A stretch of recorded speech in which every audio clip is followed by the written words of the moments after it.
បាទទីផ្សារកំពង់បូលីខ្លាំងអញ្ចឹងហៅថាទិញបិទភ្នែកក៏ត្រូវដែរអញ្ចឹង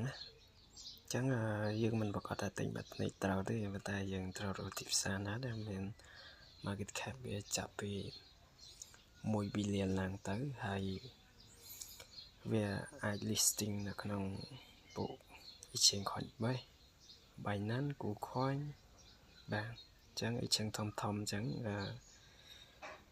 coin ទាំងអស់នោះវាមិន scam ទេអញ្ចឹងជាពិសេសគឺ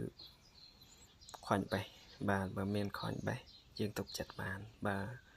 មានត្រឹមតែ Binance ហើយយើង50អញ្ចឹងបើមានដល់ coin base គឺយើងមានទុកចិត្តហើយពេលនេះគឺទិញបិទភ្នែកក៏ចំណេញដែរកាក់ទាំងអស់បាទអញ្ចឹងកាក់តូចមួយចំនួនក៏អាចបាន 2x on បំផុត